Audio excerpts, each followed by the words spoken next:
I'm not a ranger yet, but I will be in the future.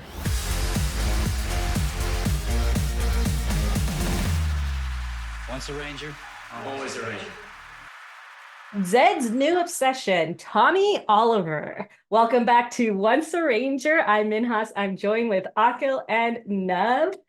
We are talking about the Green Dream, the Power Steal, and the Beetle Invasion today. Starting off strong with the Green Dream, Goldar plans to steal Tommy's Green Ranger powers.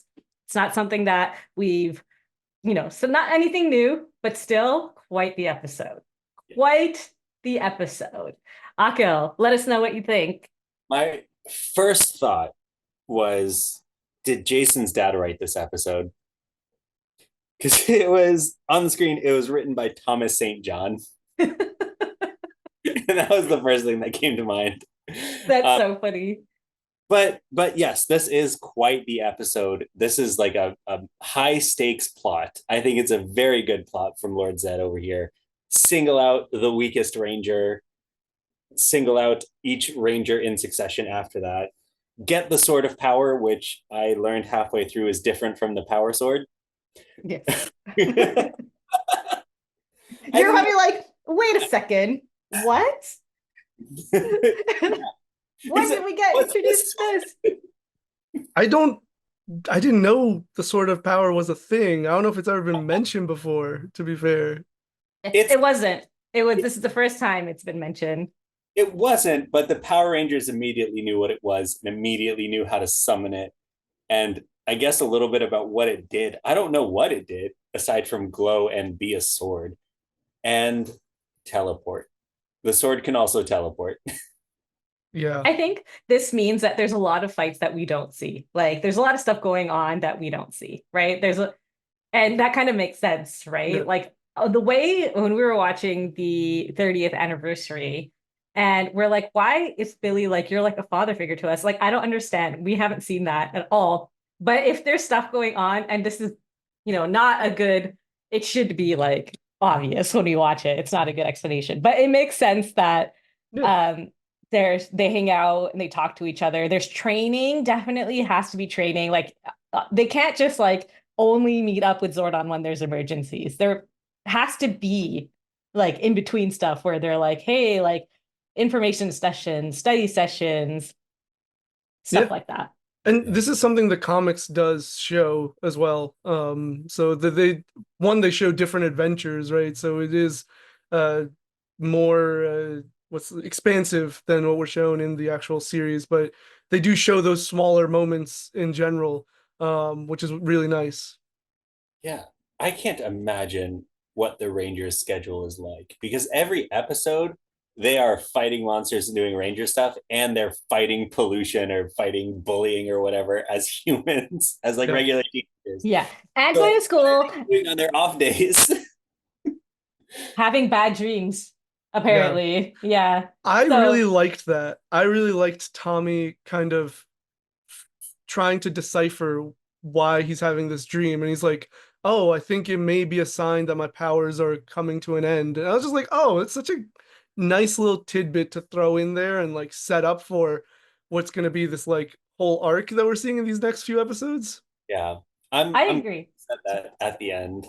Sorry, go ahead, Manas. No, I agree. I was just saying that it's Tommy's this arc. I know it feels like a lot because he does it for the next 3 episodes.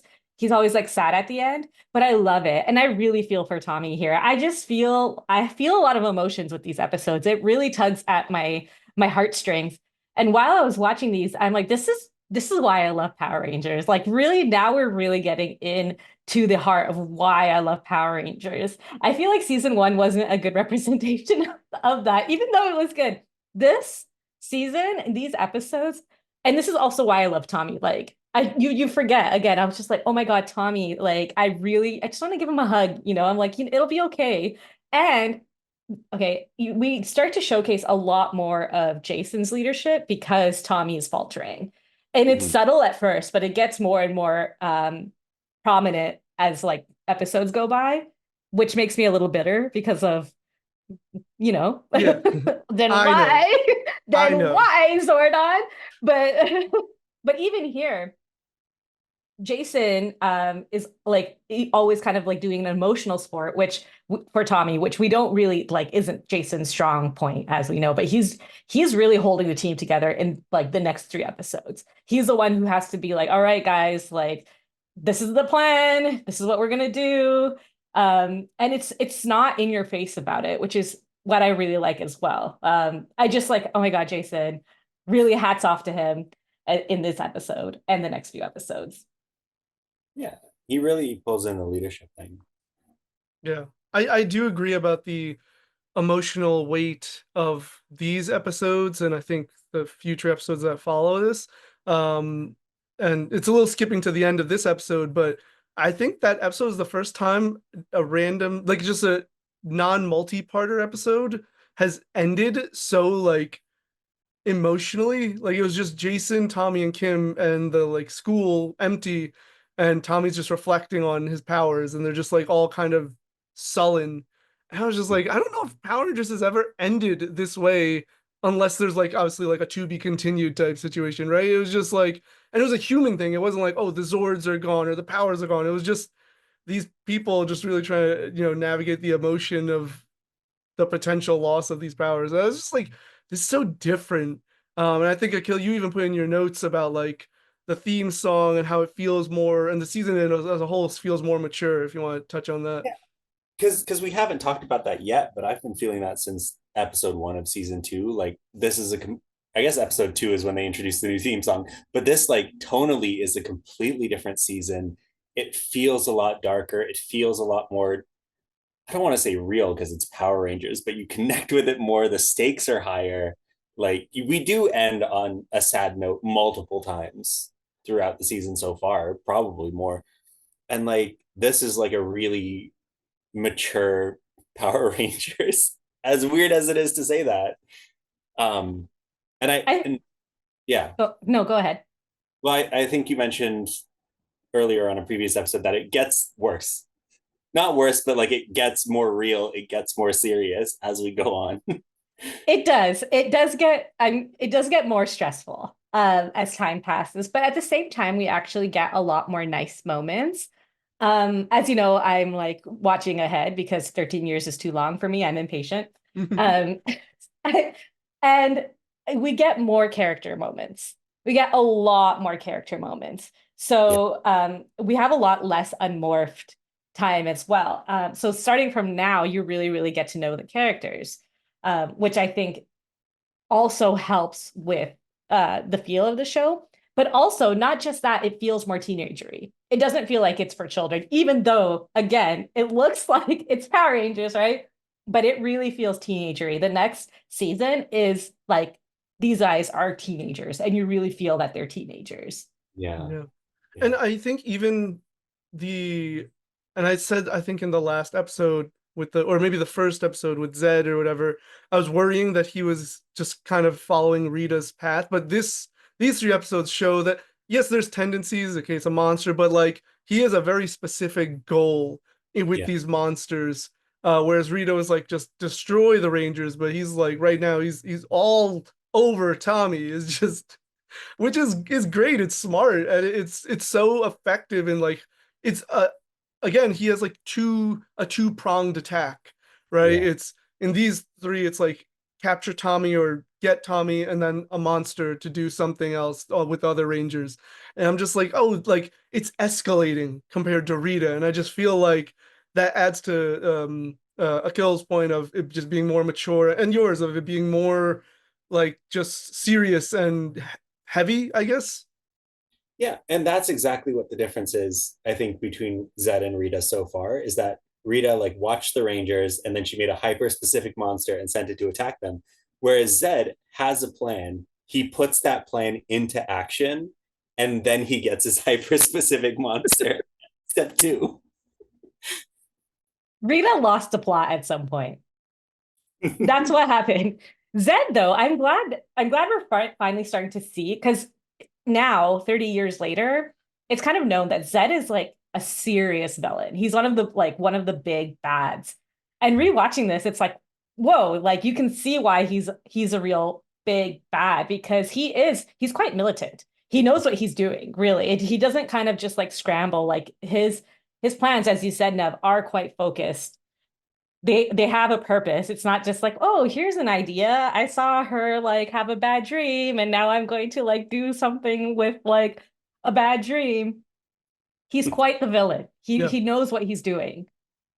All the parents that complained about Zed, it makes sense rewatching it because that's something that actually happened, Akil. Like parents wrote letters to Saban about Zed being too like scary for children. Yeah, I mean, his appearance alone is terrifying. I'm Yeah. uncomfortable watching it with his skinless body. But yeah, like as a tactician, as like Minha said, militant, Yeah, like that's a really good word for it. get stuff done. He is a little bit rough even with his team, more so than Rita was.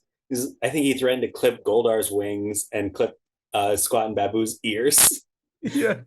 Like Rita would never. No. Rita's almost motherly compared to Zed, Yeah. right? She's like a good boss. Well, she's No, relatively. not just a great boss. The funny thing about Squat Babu, like under Rita, they really had a lot more to do. Now they kind of just like watch Zed and in terror. Finster is non-existent. No, He is God. because Zed can just make his own monsters. True. Which he would have been great in this episode because Goldar like suggests a monster and Zed makes the monster. That could have been a Finster thing to do. Yeah. I liked that. I wrote that down. I was like, oh, Goldar made an actual like valuable contribution. You know, he's like he saw the book, Tommy's mythology book, and was like, oh look, this could be a monster. And Zed was Yeah. like, you know what? Fair His enough. book with a robot goat in it. Robo Goat. That's Which so which funny. mythology is that from? Someone tell me, please. Do you know what? There's probably cultures in the Power Ranger world that doesn't exist IRL. It is its own Fair. universe, right? There's Um, definitely cultures in the Power Rangers world that that don't, exist yeah, that don't no, exist in the real world. I'm it's just so fun. It's so funny because this is like Tommy like didn't do karate. True. What's your interest? Not karate this time. It's mythology. And by the end, he's like, I don't care about mythology anymore. I'm over it. I can't deal with this anymore. Well, that's what happens when you get turned evil for like a 7,000th time. yeah. I'm pretty sure, and don't spoil it if there are, but I'm pretty sure there's knock-on effects for him being turned evil so often. Like he's predisposed to being evil. I feel like his brain has to be damaged. Yeah. Like For sure. there has to be some sort of PTSD or like brain like physically turning to mush because Yeah. of how much he like literally the poor guy, it feels so bad for him. He even was like, no, I'm never gonna turn on my friends again. And it's like, haha, yes, you are. So Yes, you I are. think Nick talked about this way back, but in the comics, right after the Green with Evil saga, they do this whole thing where like Rita is still kind of like in his brain talking to Tommy because like the effects of the spells or whatever haven't like fully worn off. So she's still like trying to pull him back and be like, you know, they can't actually trust you. You have to, you know, you're like tainted goods basically. Like yeah, you it seems all good now, but like and it's like it's really well done. I highly recommend looking at the comics of this because it's just like but it's to your point of like he's gonna feel some effects after it. All of them really should. I think Jason might be the only one who's like he's like the no Trini's gone under a spell the least, I think. Everyone Yeah. else has been affected. Billy Kim and Tommy just constant. Yes. Billy actually turns evil a lot. Yeah. Like, I'm pretty surprised with how often Billy turns evil. It was like, you know what? Same with Kim. Yeah. I think we talked about this in the last episode where it's like really goofy when Billy turns evil and it's really believable when Kim turns evil. Yeah. But with Tommy, like, so we've had like some criticisms with Tommy acting. This time though, like I think this season he's okay. I think Yeah. he's like found his what's the word groove. Yeah. I just feel like okay, yeah, you know what? I'm starting to like I get into it with Tommy. Though, as iconic as it is, I can never take his evil laugh seriously. It's Oh so over the yeah, top. it's so funny. I'm like, all right, dude. I found it better when he was subtle. Like they're all like talking to Zordon, and he just appears. What's up, guys? He just like appears behind them. So just like, Yeah, and he has these like facial expressions that are like kind of like, oh, I'm evil, but like not enough for like his friends to notice. I agree. I thought that was very, very good as well. yeah, He had like a really weird evil smile when he was approaching the viewing globe. It was, Yeah, yeah. it was good. I'm like, But this is why I'm here. I'm here for this. this. But the second he goes full evil, like he gets a sword, and he's like, ah, I'm like, man, it's too heavy, too over the top. he could have waited before swinging on his friends like that. Yeah. But I kind And of like that. I was so surprised. I thought he was gonna, they were like gonna go to the quarry or wherever, and then he was gonna use it. Like he was just in the command center about to take yeah. souls. I was like, whoa, Yeah. okay. Just hack them. Just hack them to pieces. And Jason looked so pissed. Jason looked so pissed off. I feel like we've talked about in the past that like we feel like Jason is like recovering with rage issues. And you can like see it over like this episode. You could really see it. Like he has the Austin St. John has the best pissed off face, I think. Jason David Frank has the best sad face. That's what I attribute to both of them. Um, he was like so pissed. He's like, God, not again, right? No, Jason's very forgiving though, for Yeah, he yeah, for someone with as much anger as he has. He's like, all right, we fixed it. It's good. But yeah, I understand his frustration because he is the leader of the team. He has to like be on top of this stuff. yeah. And I mean, the sword of power, it's so incredible, apparently. yeah. It's the sword of power. Not some flimsy power sword. It's the sword of power. Got to take it seriously. But I can't take the sword of power seriously. I don't know if it's the sword of power or if it's the robo goat that I can't take seriously. Because like there's so many like robo goat's like I'm gonna strike you down now or whatever, and then immediately leaves Yeah, and then like puts the sword in the ground somewhere, and then the sword turns into a stick, and then it comes back. yeah. Like not to put ideas into Lord Zedd's head, but like if I had hypnotized and turned Tommy evil with the ultimate plan of taking him down a peg with his power sword, this sort of power, I would have just kept him hypnotized for an extra 5 seconds and just did it right there. I wouldn't have to go to the quarry for that. Yeah, just be like, all right, stand still while I cut off your head or something, not to get Yeah. too grim Yeah. It there. is a thing that happens in the other episodes too, where I'm like, it reminds me this is still a children's show. Because I'm like, oh, you kidnapped all the Rangers, but then you put them right in at like reach of the Red Ranger. Yeah. Okay, why don't you just keep them in your lair and that way he can't touch them? Yeah. Do you know what's so funny though? As a kid, because I do have like strong memories of watching this as a kid, I only remember the stress. Hmm. I don't remember the resolution. All I remember is being stressed out all the time. I'm Because like, there is no oh resolution so my far. God. Oh man. Because even with like the Psycho Rangers, like I'm Uh, like, yeah, they were just screwed. They were yeah, cooked. There but was no resolution. They're still screwed. yeah, but that's the thing. Like the Psycho Rangers never really, not that their plans were perfect, but their plans were much stronger in their approach. So that's why I'm obviously I'm rewatching as an adult, where I'm like, when we're critically analyzing it here. So that's why I'm like, oh, what a silly, thing to do. But fair enough. I get what you're saying. Of just like, yeah, it's intense. Yeah. Yeah, those are my main notes about this. I mean, it was just a good episode though. Like you're saying, Minhas, like I did feel the everything we've been saying, the tone, the seriousness, and like the overall like storytelling was just elevated, I felt, with this episode and even the next two.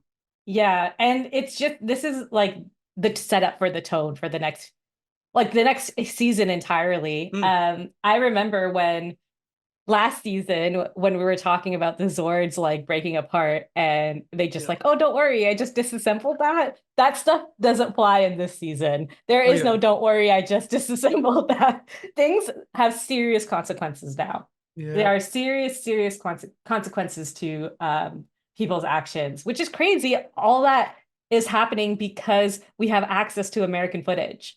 Right. That is literally the only thing that's different. Yeah. And Yeah. it just like allowed them to have so much more creative freedom. Yeah. And the pattern continues because you know how I feel about the Zord fights. But I love that it's actually again, it's like 2 minutes. Like the Zord fights are so minimal because of the fact that they didn't have like the footage for it. So they have to do more story and character work, which is great. Like it's this thing that I thought would be a hindrance. I thought they'd just make these prolonged Zord fights just to like fill up time, but instead they're like, oh no, we'll just keep that short and just you know add more story to it and more character moments. I'm like, oh, this is great. This is great. Amazing. Living for it. Okay, you want to go on to the Power Stealer? Yeah. Um, yeah. So this one's the same thing. Zed's targeting the Green Ranger. We get Yes. another hyper specific monster, which is half octopus, half elephant. Um, it looks like I don't know if you guys were like on DeviantArt in the early days, but it looks like a chibi Cthulhu. It does look like that. That's so funny. That is a very specific thing to say, but it's the most accurate thing that you ever said. You're gonna have to send me a photo so I can put it on screen. Oh man, I don't want to go back to DeviantArt. It's a dangerous place now. You, I'll find something for you. you know what I don't get? I feel like Zed is allowed to just make up his monster's powers. Like he's like, okay, I'm gonna create this monster and it's gonna do this thing. And I'm like, wait, do you just get to like install that in the monster when you make it? Like, how do you know what its powers are without create like because Rita had like Finster's book. So these were monsters that were already created. So I understand her knowing the powers, but as far as we know, Zed's just like, I'm gonna make a monster and it's gonna do this thing. Yeah, like where are these powers coming from? It's like I forgot what this particular monster's powers were, but it was just like it was weird. And I was like, I don't know how any of this correlates. It would be so funny if Zed was just a giant nerd growing up. So he has all of these monsters and their powers memorized like a Pokedex. He's a DM. He was a DM. That's so funny, literally. So But he's if he's popping out. creating these monsters from stuff he sees, it is very plausible that he also does get to pick the powers. Yeah, that's entirely possible. I like my explanation better that he just sees something and he's like, oh, I know a monster about this. We don't really, I mean, fair enough. We don't really know what Zed's power is. Because later on, not too much of a spoiler, he does say that he can only make things that are already alive into monsters. He says that line, but then later he makes a lot of things that aren't alive into monsters. So like, I don't know why they even said, I don't even know why they even said that. You literally did it in the next episode. Yeah.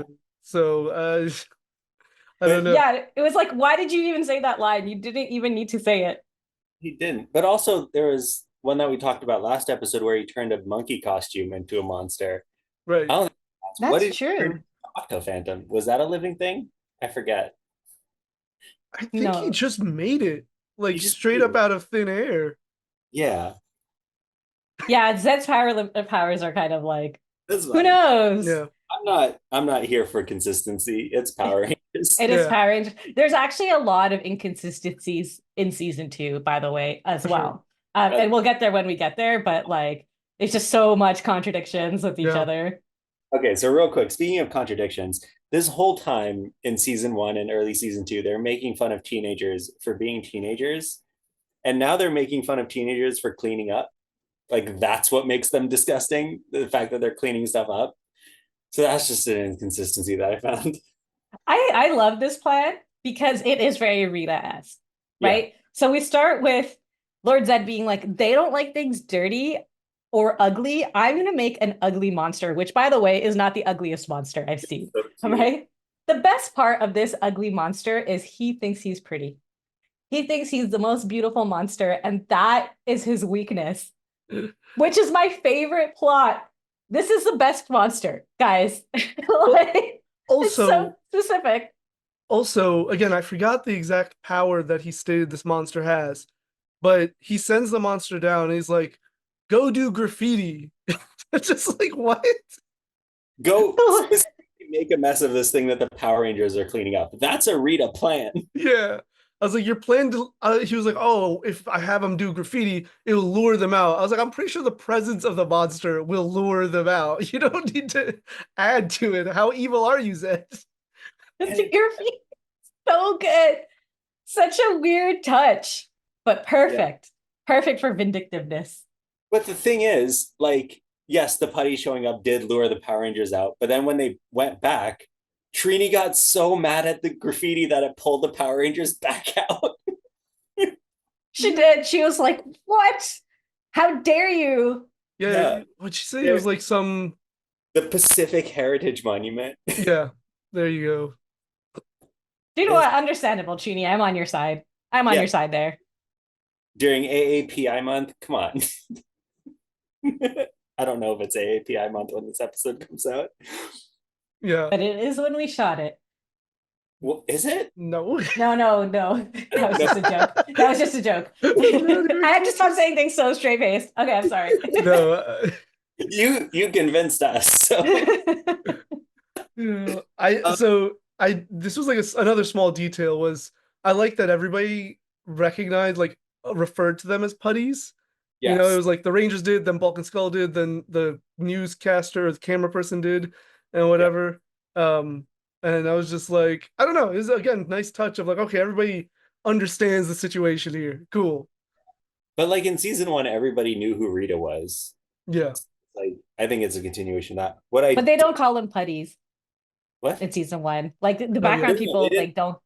Yeah. In season 1, they knew who Rita was, but in season 2, they also know the putties. Yeah. I guess but they're learning. Right after that, while everyone's running away, I think it was Jason said, "Get everyone out of here. We'll cover you." Really, the color coordinated people are going to protect everyone from these putties? I wonder who they could be. Right after Zach did this really shady interview, might I add, he's like, "Oh yeah, we don't know them." All He three. literally makes that face. Yeah. The most suspicious interview about we don't know who the Power Rangers are. Yeah, like you didn't have to say it like that. These buddies for you. Yeah. But I mean, you're in a panic. You're not really focusing on such things. So I can. It's true. Honestly, like it's not really. If because putties attack so much, if somebody's like going out of their way to defend them, like the Power Rangers can't be the only ones who are like fighting people. Yeah. Like there has to be some people who are like, okay, and everyone learns karate from Tommy and Jason.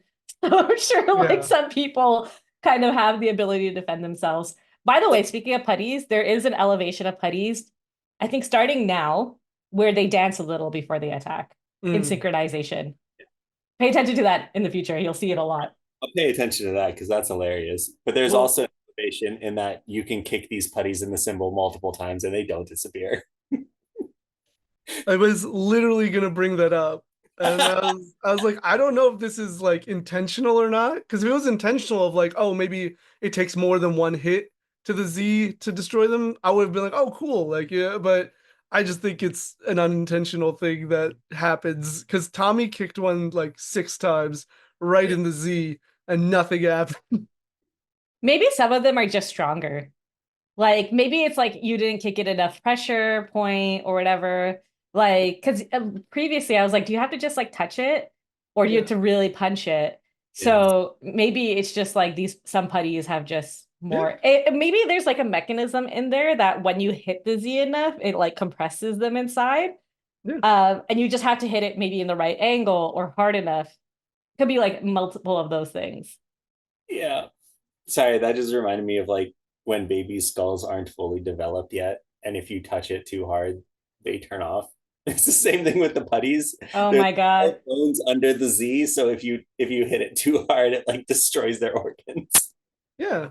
See, I would buy that and I can make that like my head canon, but I'm just like, I don't know if they explicitly ever like bring that up. I doubt it. So that's why I was just like, oh, it's probably just an inconsistency, you know, in terms of like the in canon stuff. But yeah. I like that idea. Yeah, I think that's one of those things that doesn't need an explanation because it's a kid show. Yeah. Yeah. Like, I don't think the kids are gonna count how many times you hit the Z. Yeah. Probably not. Yeah. I think it was in Yeah. that same scene though that Tommy did. It's a trap, and I was like, the original version. Yes. The original It's a Trap. Billy said it too a little bit later. That's so funny. But was it even a trap? Because I remember I was watching it. I'm like, wait, what? There's no indication that it's a trap. I mean, it probably was. I don't remember It it too was well. just. It was the fact But that he sent putties and then they sent the monster. So it was just like, oh, the like it was just to get them to be oh, I guess that's barely a trap. I That's know it's the formula.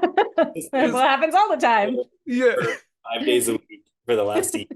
That's what the trap is. That's so And funny. that point, you deserve to be trapped. So the mirror that Billy makes. Okay, this is funny because I actually thought, I'm like, am I getting this episode wrong? I swear we already watched this. No, we didn't. It's another vein monster Yeah. that is weakness as a mirror. And so the last time Kimberly took out her mirror and it's fine. Billy had to make a mirror shield for some reason instead of just like using a mirror that they found. It looked cool, but also I don't know how practical a mirror shield is. It's like, won't it shatter if it gets hit? I don't know. It's But sci-fi tech. It's Billy sci-fi technology. You were focused on the practicality. I was focused on the fact that this man knew his friends were in battle, but had to make a shield with his insignia on it and the blue color. I was like, you don't need to do that, man. yeah, That's just extra literally. time. We're running out of time. Hold Yeah. on. They're like, Hold Billy, where on. are you? He's like, just give me a couple more minutes as I spray paint this thing my blue color. Yeah. Just got to put the tape on so the lines are straight. Maybe he just had that shield like with his insignia on it already, and he just made Yeah. just polished parts of it to make it shiny. And then glued a mirror on it. He just glued a mirror on it. Yeah. That could work. All right, I'll make that my headcanon. Because yeah, that was so funny. I agree. I was like, this is ridiculous. This is the most ridiculous thing I've ever seen. And why does Billy have to make this invention? It's not technological at all. It's a mirror and a shield. Like, Make all of the inventions except for the one invention that Zach made. Yeah. man. Was- Eventually Rocky takes that mantle of making things too. Kind of. Billy Yeah. still does, but Rocky starts to make things as well. Yeah. Rocky Okay, is. so sorry? I don't know who Rocky is. You'll find out. You'll find out about And then you'll Rocky. forget him after like 5 minutes. Stop. I'll not take this Rocky slander. Do you know what? It's I'm gonna be rewatching so it, funny when and we I get was to like, him. is it in my head? Like, so I was like, I read a lot of fan fiction about Rocky and Adam, so I'm like, have I like made him like, do I like him because of the fan fiction, or do I like him because he's Rocky? I'm watching it, and I still like him, right? I'm not like, I understand what you're saying. He doesn't do much, but like, he's not like that unforgettable. Like, he does stuff. He does have a lot of episodes, like more episodes than Trini had, which is crazy. Like, they have like a lot of Rocky focus episodes. And I think they had to do that. So they're like, hey, do you know, you had to get to know these guys. So here's some, but they don't have Aisha episodes. So the Yellow Rangers they're like, who cares? Yeah. We'll see. I don't remember many, so we'll see how I feel about him. This will be an interesting thing for the end of season 2 of how I feel about Rocky, you know? It's true. It is true. Well, the last thing about this episode is the Balkan Skull arc, which we have to talk about. They're getting pretty smart, even though they're not always hitting the mark. This was a good plan with Balkan Skull to get and it would have worked too. Had it not been for those meddling kids, it would have worked too if they hadn't tried to expose everyone before watching the tape. Yeah. That was their downfall. Jason, quick on his feet, love Jason, straight up, just like not too complicated with the plan. Just cover the tape hole, cover the VHS hole. Right, Jason? That's a good plan. I'm not even being sarcastic. Good for you. Because it worked, right? Zach and Billy did a switcheroo, like this very obvious switcheroo Yeah. But luckily Skull is too enamored by the TV show they're watching to notice. But yeah, I think that the one folly was they're jumping the gun a little bit. Yeah, but would they be Vulcan Skull if they didn't jump the gun a little bit? Yeah. That's true. I mean, this is why as a video editor, you always review the footage before you share it and post it. Yeah. Yeah. Yeah. This was, I think, like But it was this is good. The plan was smart, up until the part of not watching it. But yeah. yeah. The worst part of the plan was that it was Vulcan Skull's plan. Yeah. Yeah. I think what's really funny too is this is the first time really we see the Rangers stress out. They were getting sloppy with their identities. And what you'll notice a lot around Vulcan Skull when they're morphed, they say each other's name. I don't know why Vulcan Skull don't pick up on it, but they're always like Billy, Trini, Tommy, and all the time. I guess those names are generic enough, but like Yes. Tommy, you have me Tom, but Trini is so generic. Trini not so much. But how many of those names of friend groups have those exact names as well? It just they're getting sloppy because even in this episode, they were yelling each other's names in front of the camera. You just can't do that. You have to say Blue Ranger or Red Ranger, or if it's too long, just say Blue Red. Right. Don't Yeah. say each other's names. But yeah, this is the first time they really like, oh wait, Bulk and Skull could like we have to like really pull it together because Bulk and Skull were really close. Yeah. Yeah. But I do have a question about this whole Vulcan Skull plot line because I might have missed it in a previous episode. Do they know that it's someone in school, or are they just only in school when they're looking for the Power Rangers? They're only in school. They don't know that it's someone from school. I think in later episodes they kind of like Yeah. deviate from it. Not a lot. There's like Yeah. one episode where they think it's someone else, but Not in this episode because they're like outside in the park in a public like Power Rangers spectacle. But in the Mhm. next episode, they seem pretty exclusive to the youth center in their Power Ranger search. And that's why I was wondering about it. yeah. No, I think they just like it don't think about it too much. Okay. I think it just doesn't occur to them. Yeah. Yeah. Like they don't know where to look, and this is their little universe and stuff. It's so funny because I just watched the Power Rangers movie, and like so they have a big budget in the Power Rangers movie, and Angel Grove looks like huge, it's like a city and stuff, and Ernie's Juice Bar looks like whoa, this is like serious, like a serious business, and like they're having a party in there. I'm like whoa, but like if that this Angel Grove doesn't look like that Angel Grove. Yeah. I was gonna Because like say I was gonna say that's why they're always searching at schools just because of budget. But yeah, it's because of budget. In my head canon, that's like the area they know, Yeah. right? They grew up there, like they've known each other since they were kids. I think that's their neighborhood. I don't think they venture off too far of the neighborhood. And if it's based off of like how the city is in the movie, is Angel Grove is huge. Even if it's not in the movie, like in the show, there's so many cities getting like the city gets destroyed all the time. There's so many quarries and stuff. Like Angel Grove has to be huge, right?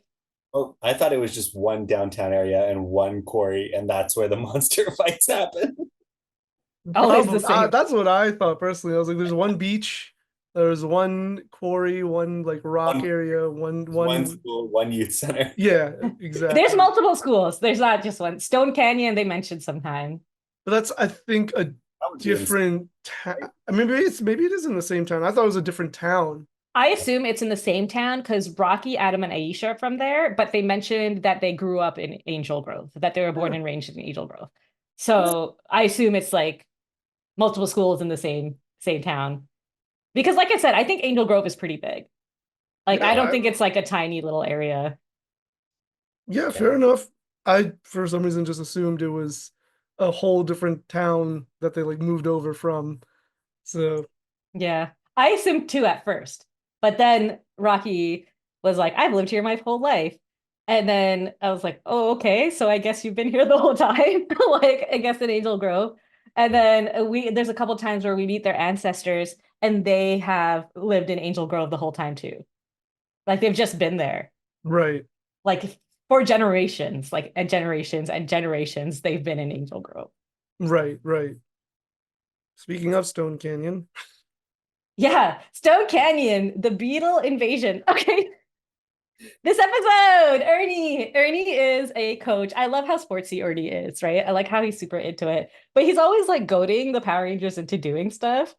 Um, just like, oh, come on, like they're gonna do it. You didn't. They said they didn't want to do it, Ernie. Yeah. Come on, Ernie, stop using your position of authority and your free drinks to get the Power Rangers to do stuff. That's so funny. I like how, okay, again, going back to like Jason's rage, like this guy showed up and he's like, these guys suck. And Jason's like, oh yeah? Well, I'll show you. And it's so funny because I love Jason for that. I just love how competitive he is. And then later on, there's this scene where they're putting on posters, and Trini's like, our poster looks better than their poster. It looks almost exactly the same, except for like the mascot is different. And Jason looks so proud. He has like the proudest look on his face. So I'm like, headcanon, Jason probably made that poster. And Trini's like trying to make him feel like good about it. She's like, no, it looks good. It looks better than theirs. And Jason's like, yeah. He had the proudest look on his face. It was so funny. I'm like, ah, Jason, you did good work. You did a good job. Mm. Yeah. That's just my headcanon though. That's fine. I accept it. I mean, this is again, Zedd is very obsessed with Tommy. This- Yeah. Who isn't at this point? Who Tommy. isn't obsessed with Tommy at this point? But like, so his plan this time is to like deprive Tommy of his powers. Right. Bro, wait. Just wait. Just wait it out. His powers are going away. Just wait it out. But I think what Zedd does make sense because with each focus on Tommy, um, his powers get drained exponentially. Yeah. Right. So like he's playing the long game. He's not just like, oh, this time is the time. He's just like, all right, like even more and more than it would be just with his regular fights. And if he relied on, if they spread out the efforts between all his friends all the time, it would be a longer before Tommy lost his powers. But if he puts all of his efforts into like draining Tommy's powers, it's just going to happen sooner rather than later. Yeah, but also the Power Rangers are going to intervene. So like, if you don't want the Power Rangers to intervene, just don't attack for like a couple months, and then Tommy's going to not have powers anymore, and you're fine. Yeah. You know what? Yeah, is it leaking or is it he just it disintegrates when he uses it? So this is a question that I had that you guys can probably answer, because when he first started to lose his powers, he would use them, and that's when they'd go down, and then they'd like regenerate over time. But in these 3 episodes, it seems like it's not regenerating over time. It seems like Yeah. it goes down and it stays down. Yes, Yeah. it doesn't regenerate anymore, but that doesn't mean he loses it when he's unmorphed. I think it only because they're like, I think it only happens when he uses his powers because multiple times they don't allow him to go into battle because it's like you have to conserve your powers. Yeah. Yeah. And there was even, oh gosh, I forget which episode. One of these episodes where he doesn't even have the power to call the Dragon Zord. Yeah. Yeah, that was like 2 episodes ago. Yeah, I think it might have actually. been the first one. Yeah. Yeah. And I thought the Dragon Zord was different in that it's not directly connected to him the way that the other Zords are. No, it is. It's connected to his sword, which is connected to him.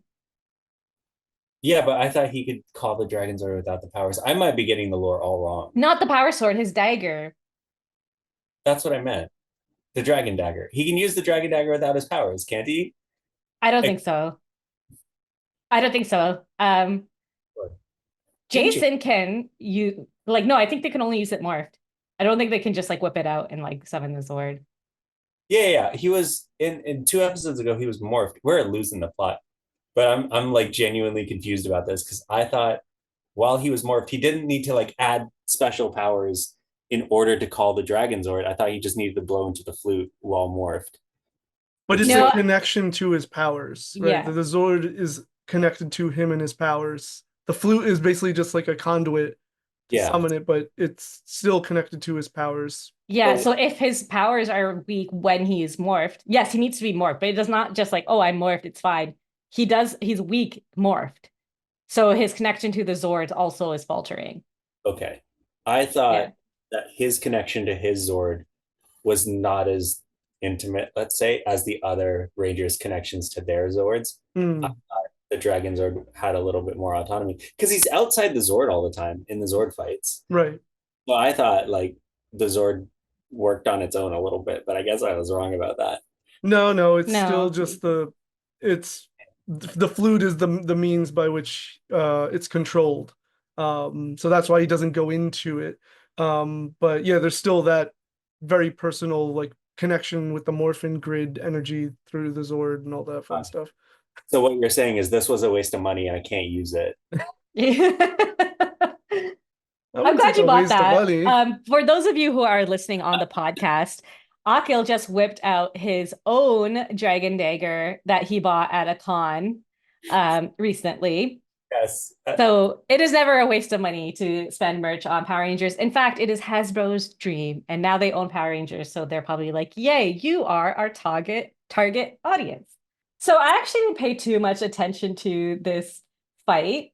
I paid a lot more attention to this episode because I thought it was like a really funny episode because we do see the introduction of Trini's crush, and he is a recurring character. He does stay there, I was gonna but ask, is he coming back? Because I miss yeah, Aaron already. yeah, you miss Angela. Yeah, Angela, I don't think comes again. I'm sorry to break your heart there. Yeah, but this guy is a recurring character. Um, Unfortunately, I think actually not unfortunately. Later on, we also see a couple of more characters that aren't a part of like the main group, but they're kind of just there and they don't do anything. They just kind of like talk to them sometimes and then disappear. Really, they're just there, which I like. It's kind of like world building a bit. Yeah. Richie, that's his name. Sorry, Richie. I was blanking a bit. But this episode was actually really cute in terms of like character development and whatnot. So they're all doing their little team stuff, and because they're all wearing red, they have to wear tiny bandanas to show that like, hey, we're still the Power Rangers. So like you have to really like kind of look. Trini is wearing one on her ankle. Tommy's obviously wearing on his forehead. Zach is wearing on his forehead. Jason doesn't need to wear one because it's a red shirt, and Billy wears his blue jeans. He's not wearing a bandana. I paid special attention to that because I'm like, this is interesting. I thought that was a nice little like tidbit. Mhm. But sorry, what did you say? Seems like something Billy would do, just not commit to the outfit and wear jeans. Yeah, he's like, my jeans are blue, guys. It counts. Yeah. But what I also noticed was, and okay, so I have grown, like I do remember that I love Tommy, blah blah blah, but I still have the same gripes with him, where everyone thinks he's the best for some reason, where it's like Jason is a top contender to Tommy, and did people just suddenly forget that? So Kimberly is Tommy's girlfriend, so obviously she's going to be like, you're going to make the winning shot. With you, we're going to win.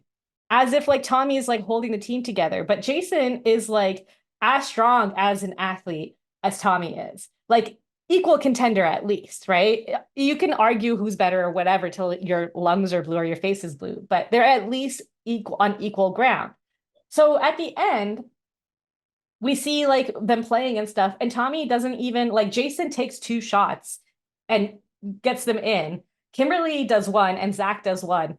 And then Ernie goes, hey, Jason, just give it to Tommy and Tommy will do the last shot. But it's like, why?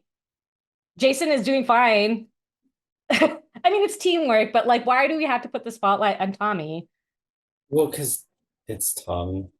The spotlight needs to be on Tommy because it's Tommy. I just like I want Jason to get his just rewards. Okay? Yeah. Like Tommy can't just show up and take everything from Jason, okay? And I know Jason doesn't care, but I care. I care that Tommy takes everything away from Jason. Isn't that the point of Tommy's character though? He's slowly eking out Jason.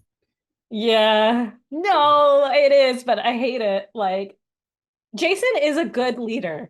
Jason is a good character. Jason is a good friend. Jason is a strong athlete. I don't disagree with you. I prefer Jason as the leader over Tommy any day so far. I don't know Yeah. this mythical paleontologist Tommy that you're talking about, but so far I like Jason. Yeah. Paleontologist Tommy is not the leader either. Of course not. He's just the guy.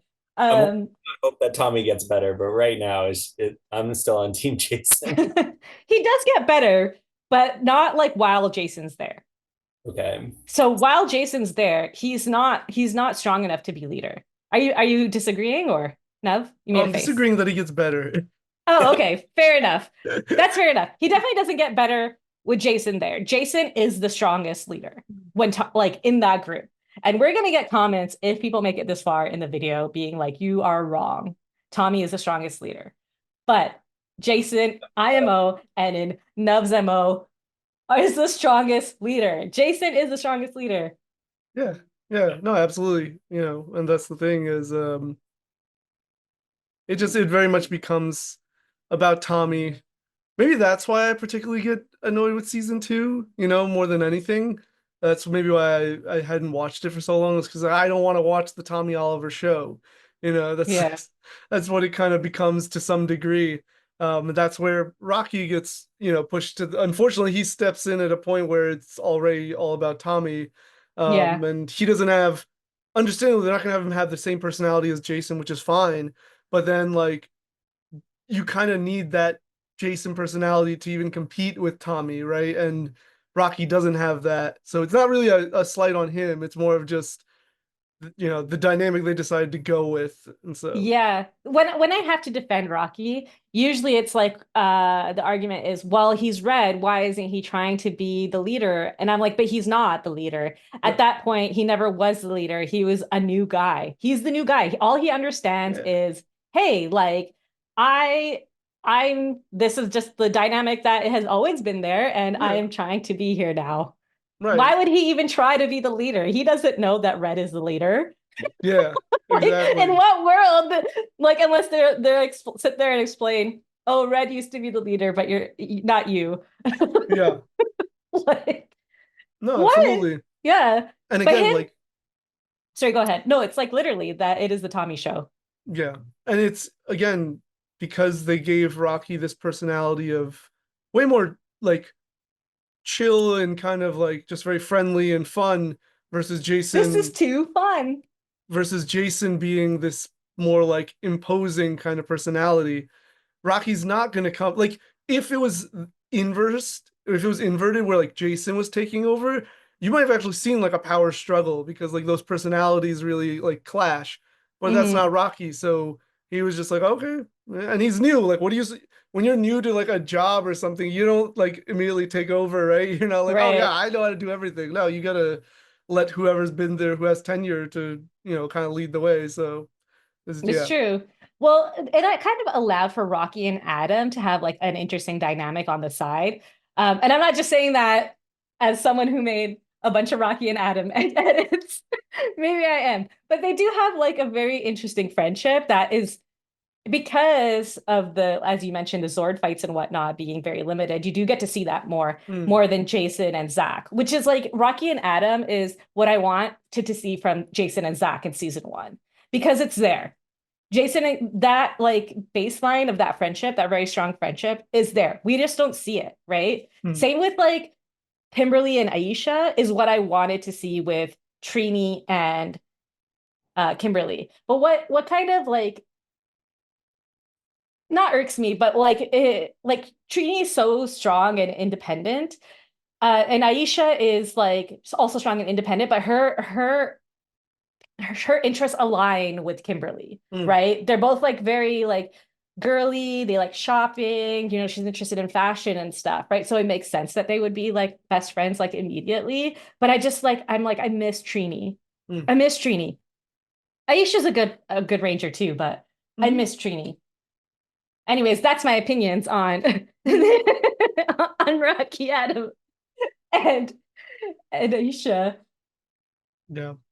Yeah, I didn't have much else for this episode, honestly. Like I enjoyed the episode, but I just didn't have many notes for the things that happened. I was just like, again, it's a continuation of Tommy's powers being taken away, which is like the thing, and it's pretty compelling. And you're seeing like, I really like that in each episode, Zedd, even though his like immediate plan failed, they always had a scene where he was like, yeah, but see how like the Green Ranger's powers are slowly weakening, or like, Hmm. we did this and now it's, I liked that he wasn't just like upset that just like entirely, and he was just like he literally said in one episode, all is not lost because like we drained his powers or something like that. And it's just like, okay, I Mhm. like this just like again, this focus and the fact that it's a little different from the regular formula, and it feels like things matter from episode to episode in this current arc or journey that we're at. Yeah, things matter every episode almost at this point, like up until like more than midway through the season. There's a lot going on. And it's not just Green Ranger stuff, Akil, but it is a lot of Tommy stuff. Yeah, Uh, it's a heavy season so far, so let's see how it goes. yeah. Well, until next time, just not to excuse the sharp ending, we are ready to like head over to the next 3 episodes. Um, I'm Minhas. 4 episodes? Is it four Yeah. part? Well, it's Oh, not okay. four-parter, but like it's kind of the The end of this arc, arc. Yeah. yes, no, So you're right. So but we'll do 4 episodes. So it might be like a little bit longer. But it's exciting. It's an exciting 4 parts. In the meantime, I'm Minhas. I'm joined by Akil and Nev. Until next time, stay morphin. Once a Ranger,